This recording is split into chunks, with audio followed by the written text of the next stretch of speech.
The Week with Ben Ellis. This is Switch. It's The Week with me, Ben Ellis, here on Switch Radio on this Sunday afternoon. And amongst all the shenanigans going on across the pond in America this week, we might have taken our eye off the ball and missed the big news that we are in our now second national lockdown in England due to coronavirus. Boris Johnson eventually made the announcement last Saturday, and effectively what it means is that everything is the same as it was in March, with the exception that schools and universities are remaining open for the time being. To discuss this, one of our own here on Switch Radio, who tells me he has some very strong views on a second lockdown from the Sunday soiree. It's our own Luke Edwards. Luke, how you doing? Hi, Ben. Yeah, I'm good. Cheers. Yeah, the floor is yours then. You said you have some strong views. Off you go. Yeah, I mean, well, when it was first announced or rumoured last weekend, I didn't think it was a good idea because I've kept a close eye on the stats, and yes, they're still high, but equally they're not as high as predicted, and if anything, it looks like they're plateauing. So I was kind of against it, but now I've had time to think about it. It's a case of maybe worth having it for 4 weeks and almost flush it out, you know, and do it that way. Although it is daft that the schools and colleges are staying open in uni because that's the highest place, but yet gyms where you only get 0.3% are closed. I don't think that's something we'll ever truly fully understand for the way that the way things have been going. So you mentioned the schools and the universities, of course, that the young are being blamed generally for the spread of coronavirus. But you've seen the stories in this week about walls being built around universities to keep students in. Just seemed, I mean, all the talk is in America about Donald Trump and what he did, but we've got a government here that's just acting. Oh, I don't want to finish that sentence, really. I'll let you do it. Yeah, I mean, it's he was at Manchester University. The head or the dean of the university said that they did let people know. The students said that they had no idea this was happening, and they said the main reason was to put the fence up to stop people from the outside coming in. But they've basically been ripped down, and they're just going to put extra security guards on it. And people look at it and go, "Look at all the students we're testing." But at the end of the day, they've got their rights, haven't they? So you can't really lock them in as such, but like literally lock them up. The announcement this week as well that the furlough scheme has been extended indefinitely until the end of March. The Act of Parliament that was passed with the vote saying that we will definitely come out of lockdown come what may on the 2nd of December. I don't know about you, Luke. Those two things don't match up. Yeah, I mean, I think what will happen is we will come out of lockdown, but I just think you can't lock down over Christmas. I think people will go mad. You've got to look at the bigger picture, Ben, and basically mental health will probably kill more people than COVID will if you lock down over Christmas, and that's harsh reality of it in a way.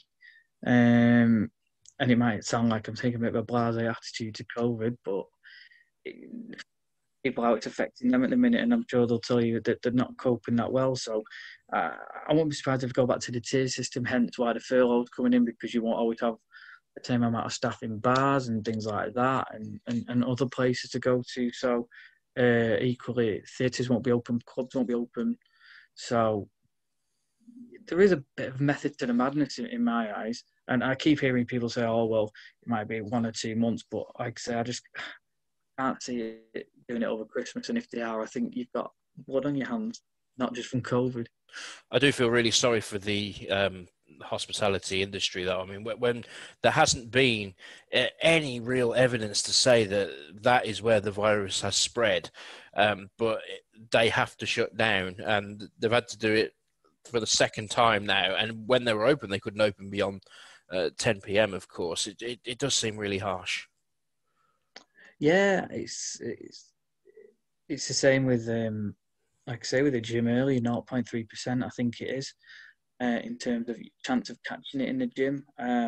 Same with outdoor sports. It's like low league football's been going on, and there's not been many cases in the crowds. I think it's not even in the top 20 places you can catch it. So it seems to be that they're shutting everywhere that's safe and keeping everywhere that's open. I mean, I feel less safe in a supermarket than I have going to a restaurant or a pub, because the pubs have their acts together. I mean, obviously there's one or two, but in the main, most of the pubs have got everything set out correctly. And then you go to a supermarket and everyone's charging around like idiots. So why not shut the supermarkets? Do you think, though, in general, as a population and as a society, we're better at this the second time round, where it's become the norm now that we're wearing our masks when we go outside, and we are wary of who we stand close to, and public transport, particularly in Birmingham here, isn't overly populated. So I just think that compared to when everything hit us in March, when the first lockdown came, do you just think we're just better prepared for it this time to cope? Yeah, I think people can accept it better. Like I say, if it is just a month, equally people have kind of realised now about the mask things, and I think people follow the rules if they understand what it is as well. That they need to, why they need to be doing it, and two, what they need to be doing, and things like that. Everything's been a bit woolly, hasn't it, in terms of who, where, what, why, really, and where you can do it. So I think, people are being a bit more receptive to it. It's almost come the norm now. You know, you go out with your mask and wear it, and people have got used to it, haven't they, really? And it's not, I think at first it was kind of a bit of an ego thing, wasn't it? Going, well, I'm not wearing a mask. But now I think people are making money out of it in terms of, you can get your branded ones and things like that. And I think people are a lot more comfortable doing it. And it's interesting as well. I see a lot more of the younger people wearing it than older people.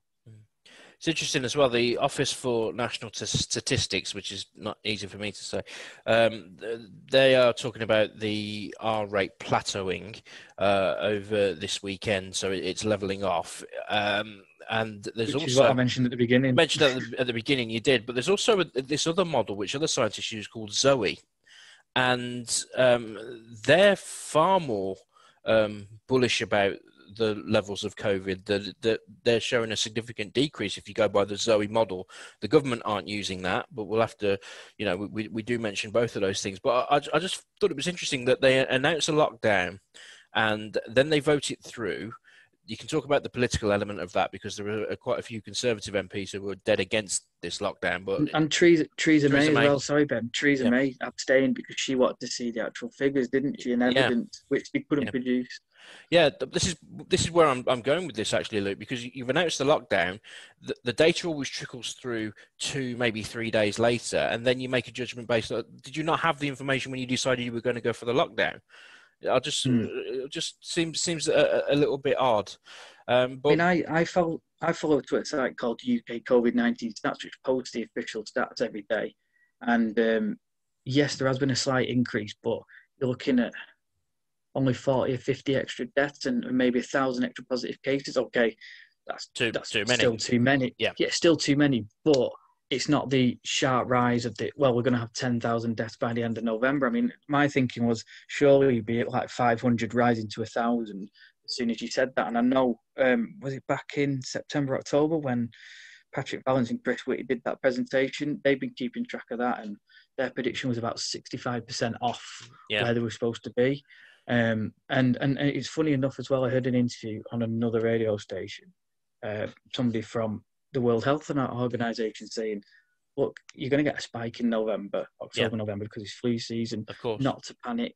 And it will plateau off again. And it just seems like all this kind of advice and those stats have been ignored in a way. And then virologists are saying we don't need to lock down. So it's interesting, really. That's my views on it. And well, what I'd like to kind of gauge here, and you've spoken quite calmly and measuredly, and in a way where you've followed the data and you've come to a considered opinion.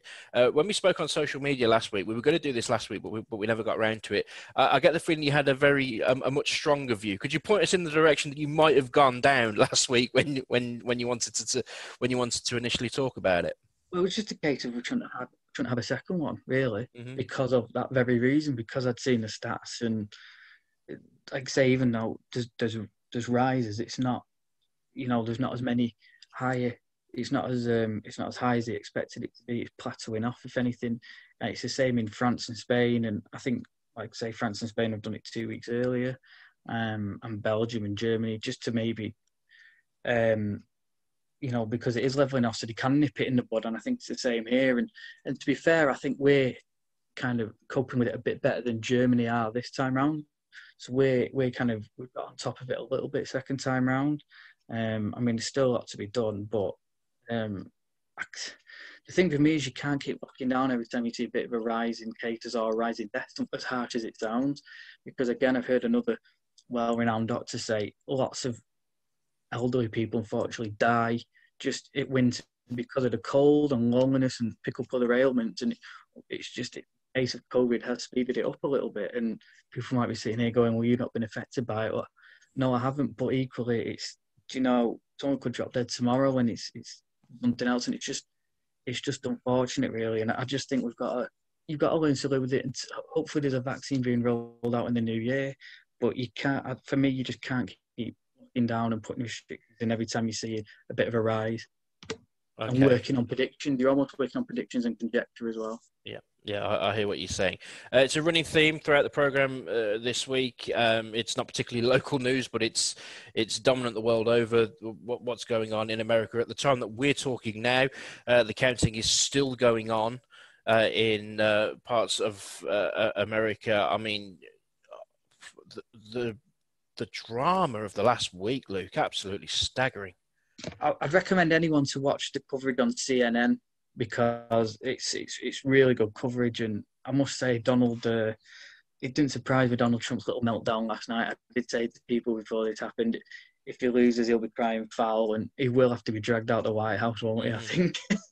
Yeah, I mean, as I say, we don't know at the point that we're talking now. By the time, because sorry for shattering the illusions here, this is not a live discussion on the program right now. We as we're speaking, it's Friday night, and but he's more or less there, isn't he? Shouting again. The problem is this is the thing that a lot of people might not realise, because America is so huge. They go on what the projection is for each state. I mean, if you're going to you have to physically count every ballot. Of course you do, because it's an election. But if they did that and then announced the results, not like this country where you count every vote and then somebody stands up on a podium and says the new member of parliament is this vote, because they've managed to count the votes in one night because we're a relatively small country. You can't do that in America. Even the smallest states in America, both population and geographically, are bigger than this country. So they've currently had, as we speak, Ben, we've currently counted 44 of the 50 states, and Biden is on 253 and Trump is on 214. Yeah, that's generally that's what it's been on for quite some time, and we're waiting for that final shift. But I actually think what will happen is Donald Trump will wait until physically every single one of those votes has been counted, which will be sometime and then demand a recount, and then demand the recount, and it'll go through to January then. Yeah, I think that's what's happened. You know what? I don't know if you've seen that. Sorry, Ben. I don't know if you've seen that video in Pennsylvania of them dancing on the streets. Yeah. Street partying. It's really heartwarming, isn't it? Well, I think that the big, I mean, you could talk about the behaviour of Donald Trump, and but we've actually seen, however turbulent this week has been, we've actually seen democracy at its absolute best. I mean, that's what this is about, and I think you might like the result, you might not like the result, but eventually democracy will be the winner. Just because the bloke sitting in the White House, and I might get in trouble for this, is a chauvinistic narcissist with the attention span of a goldfish with amnesia. You know, apart from that, what do you think of him, Ben? well, I just thought it was interesting. On the election night, he looked at the early ballots that were coming in, saw that he was winning, and he thought, "Well, that's it, game over. I've won." Because he's I've done that now. I would happily bet that because his attention span is so short, he genuinely thinks that the villains win in the movies. Because that's all he could. He'll probably Darth Vader, great guy. Hans Do you think Gruber, as well, Ben? He's been badly advised. Do you think he said, "I'm going to call a press conference," and then his advisor's gone, "Go out and say this, it'll be fine. People will buy it," and they just haven't bought it whatsoever. I actually think that he said he was going to go and say it, and they couldn't talk him out of it. That's what I think. But there we go. There we go. Even like the sort of pro stations who support him have turned against him, especially after last night now. And it's like you say, I know he said it's not over yet, but it'd be almost impossible for him to come back from it, even if he did get in, I think. But the great thing about it, and to be honest about it, my young children have been glued to the television, looking at the numbers and seeing what's happening. And it doesn't happen very often. We are actually seeing history happen in front of us, which I think is a great thing. Well, so you've got potentially the first black woman, haven't you, in the White House? Obviously, apart from Michelle Obama, but she was just the first Barack's wife. But she's actually going to be vice president, and Joe Biden, God bless him, he's not the youngest now, is he? If anything happens to him, she's going to be in line to take over the role then. Of course. And if Joe Biden gets 2 terms, although his age and possibly his health might suggest otherwise, the vice president generally becomes the automatic candidate the next time round as well. And she's, by all accounts, the brains behind that everything as well. She's kind of really good. We haven't even mentioned her name, Kamala Harris, by the way. So Kamala Harris, yeah. So it's absolutely fascinating stuff. So Luke, appreciate it. Sunday soiree, continuing on Switch Radio, and Mondays, Friday afternoons. See, there's so many days I forget, and they all blur into each other with this American stuff going on as well, and we can't go out of our houses. So, but amazing stuff as always, Luke, and we do appreciate you coming on the show. For more great videos from the week, make sure you subscribe to our channel. It's down here somewhere. And don't forget, you can catch us on the radio every Sunday between 12 and 2 on FM across Birmingham, 107.5, on mobile, on DAB and online. We're made for Birmingham. This is Switch Radio.